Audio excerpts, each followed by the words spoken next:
사랑하는 성도 여러분, 안녕하십니까? 오늘 3월 22일 월요일인데요. 새벽 이슬과 같은 주의 말씀을 사모하며 나오신 모든 분들을 주님의 이름으로 사랑하고 또 축복합니다.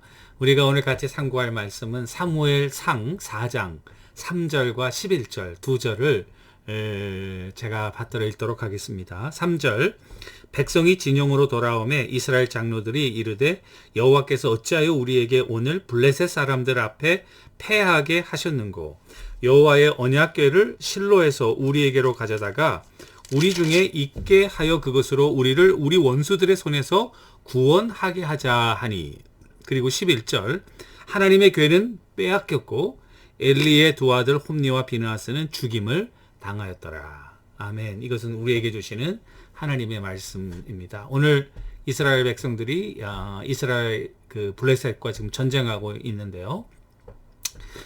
블레셋이라고 하는 나라는 사실 사사시대 또 사무엘 왕정으로 돌아가는 그 전환기에 이스라엘을 가장 괴롭혔던, 그리고 이스라엘의 가장 숙적이라고 하면은 그 가나안의 모든 족속들 중에서 바로 이 블레셋입니다. 이 블레셋은요 강력한 나라였어요. 왜냐하면 이 블레셋이라고 하는 어원에 대해서 이들이 어디서 기원했냐는 거기에 대한 의견이 많은데, 주된 의견은 이 사람들은 인도 유로피안, 그러니까 백인들과 같은 그쪽 유럽 쪽에서 건너와 가지고 일부가 거기 정착해서 지금의 팔레스타인 땅이죠. 그리고 이들이 가지고 있었던 특징은 뭐냐면은 항해술과 그리고 조선술이 발달해서 배를 만들고 그리고 항해를 하면서 그 지중해를 중심으로 이 해적질을 해서 이 강력한 나라가 되고, 그리고 그 바다를 점령하고, 그리고 때로는 그 이스라엘의 인랜드로 침공을 해서 이 추수 때의 곡식들을 다 빼앗아 갔던 그런 나라였습니다. 그래서 사무엘서만 보면은 이 블레셋이라고 하는 단어가 제가 찾아보니까 몇 번 나오냐면 150번이 나와요. 얼마나 강력한 이스라엘의 숙적인지를 아시겠죠. 150번이 나온다고, 사무엘서에만. 이 강력한 블레셋이 이제 뿌리채 이렇게 꺾고 통일 왕국을 이룩한 사람은 바로 다윗 왕입니다. 그래서 다윗 왕 이후에는 필리스틴이 거의 이 블레셋이 힘을 쓰지 못하는, 그리고 이제 결국 없어져 가는 그렇게 되었는데요.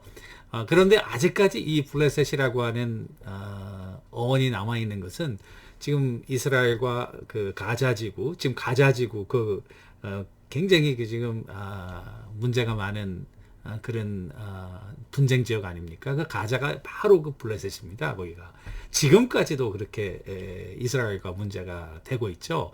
그런데 살고 있는 팔레스타인이라는 이름 자체는 사실은 필리스틴, 블레셋이라는 이름에서 기원했다고 하는 것이죠. 그러니까 이 블레셋의 영향이 얼마나 컸는지를 우리가 알 수 있는 것입니다.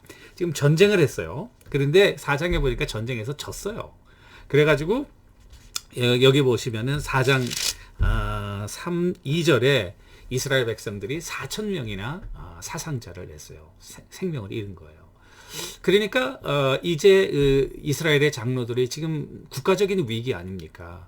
그러면서 회의를 하면서 어떤 질문을 하느냐면은, 여호와께서 어찌하여 우리에게 오늘 블레셋 사람들 앞에서 패하게 하셨는가, 이 질문을 던진 거예요.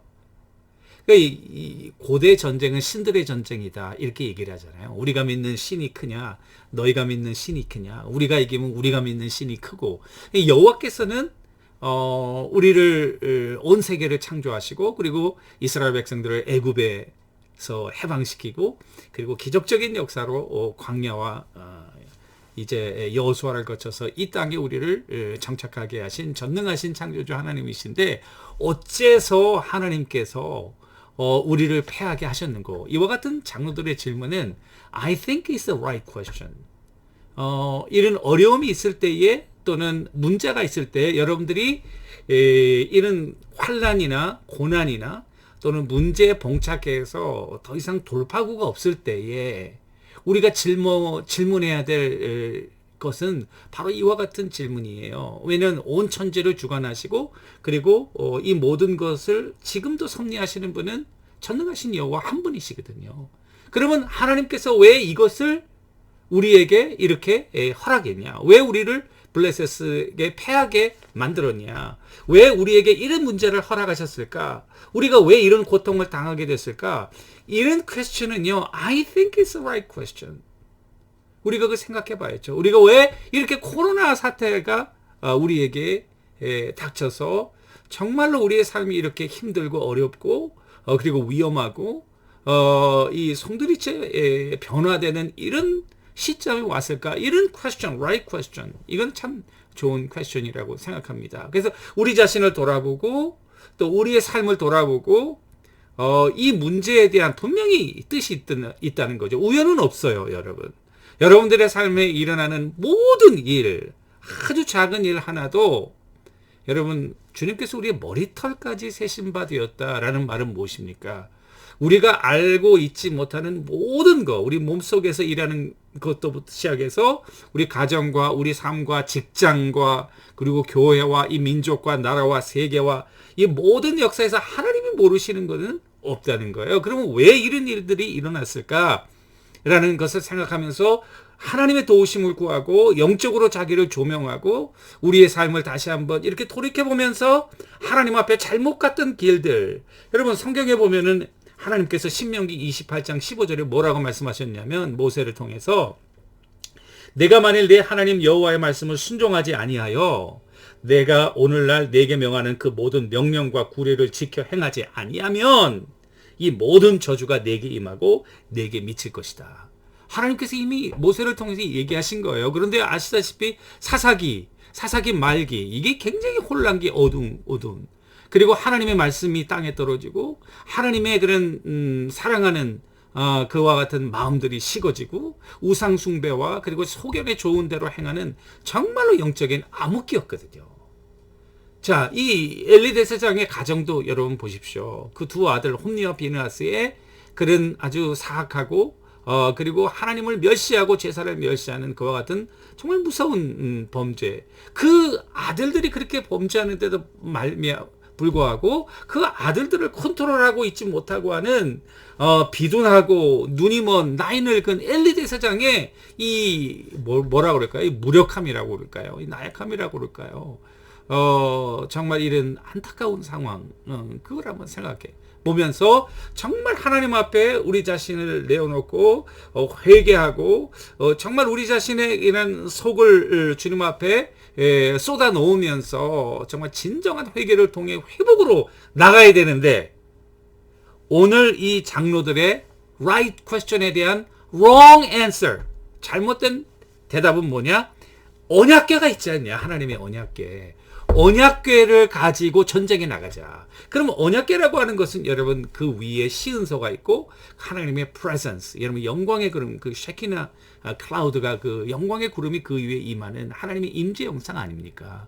그러니까 이스라엘 장로들은 어떻게 생각하냐면 야, 우리가 정말 너무나도 세속적으로 흘러가고 하나님의 말씀을 어기고 우상을 섬기고 그리고 우리의 정욕대로 살았던 우리의 삶을 회개하고 정말 우리가 회개 운동을 하고 하나님의 말씀으로 돌아가자는 그런 진정한 회개보다는 눈 가리고 아웅 하는 식으로 여호와를 앞세우자, 여호와를 내세우자. 그러면은 하나님도 당신의 임재의 형상을 가지고 나가는데 하나님이 별 수 있겠느냐?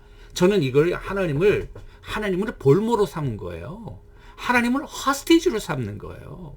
여러분들과 내가 신앙생활 할 때요, 하나님을 허스티지로 삼으면 안 돼요. 하나님은 우리의 그 인질이 아니세요. 우리 위에 계신 그 뜻에 우리는 순종하는 겸손한 하나님의 종들이고 하나님의 자녀들이지, 전능하신 하나님을 이렇게 장로들이 그 자기들의 삶과 행실은 돌아보지 않고 여호와의 궤를 가지고 전쟁에 나가자. 결국 어떻게 됐어요? 궤를 빼앗겼어요. 이방의 하나님의 임재의 상징인 여호와의 궤를 빼앗겼어요. 그리고 두 아들 홈니와 비느하스는 이미 엘리에게 경고했던 말처럼 한날에 네 두 아들들이 죽을 것이라고 하는 그 말이 성취된 거예요. 사랑하는 성도 여러분, 저는 이 말씀을 보면서 여러분들과 제가 인생을 살면서 또 우리가 당하고 있는 그런 심각한 문제들, 코로나로 인해서요 정말 많은 것들이 변했어요. 우리가 예배하는 형태도 변했고 삶의 모든 모습이 변했잖아요. 우리가 언제 마스크 쓰고 다녔습니까? 마스크 써야 되고 손 씻고 사람들하고 만나지 못하고. 자, 이거 왜 그럴까? 정말 우리 자신을 돌아보고 영적으로 하나님 앞에 나태하고, 그리고 정말 세속적이고 차지도 않고 덥지도 않았던 라오디게와 같은 교회와 같은 우리의 신앙생활을 하나님이 다시 한번 이게 자극적으로 우리의 그런 그 기초를 갖다가 완전히 흔들어 가지고 하나님께서 알곡은 알곡대로 가라지는 다 띄어버리는 그런 일들이 아니겠어요? 우리가 정신을 차려야 되는 거죠. 그리고 하고 이 여호와의 궤를 이제 빼앗겼으니 이거는 이스라엘의 하나님의 영광이 잃어버린 그런 아주 비참한 결과를 가져오게 된 거죠. 여러분들과 제가 혹시 개인적으로 어려움이 있다든지 또 그 코로나로 인해서 그뿐입니까? 여러분 미국 사람들이 이 마이너리티를 보는 그런 인식에 대해서도 굉장히 안 좋아졌고 그리고 인종차별이 심해지면서 지금 Black Lives Matter 대단하고요. 요즘은 이제 여러분 에이시안 아메리칸에 대한 헤이 크라임이 증가하고 있다고 이 프레스비테리에서도 저에게 전화가 오고 어떻게 하면 도와줄 수 있겠냐 이런 이야기를 하는 정말 어려운 시대를 살고 있다고요. 저는 이런 어려운 시대를 살면서 여러분들과 내가 해야 될 것은 왜 하나님께서 이런 어려움을 우리에게 허락하셨나? right question을 해야겠죠. 그런데 wrong answer를 하면 안 돼요. 여호와의 궤를 앞세우고 우리의 행실은 하나도 변하지 않고 이스라엘족을 물리쳐 달라는 그런 의미가 아니라 이걸 통해서 하나님 우리가 변해야 될 거, 우리가 회개해야 될 거, 우리가 내려놓아야 될 거, 그런 것들을 겸손히 내려놓고 이제는 하나님 앞에 새로운 마음과 생각을 우리에게 새롭게 함으로 변화를 받아 하나님의 선하시고 기뻐하시고 온전하신 뜻을 이루어가는, 그래서 우리가 이 문제를 바로 파악할 때 비록 어려운 상황이지만 살 길이 열린다. 우리가 온전히 주님 앞에 회개하고 나가면요 죽을 것 같지만 절대로 죽지 않습니다. 하나님은 새로운 길을 여시고 오히려 그 이전보다 우리를 높이시는 영광스러운 능력의 하나님이신 것을 믿으시기를 주님의 이름으로 간절히 축원합니다. 기도하겠습니다.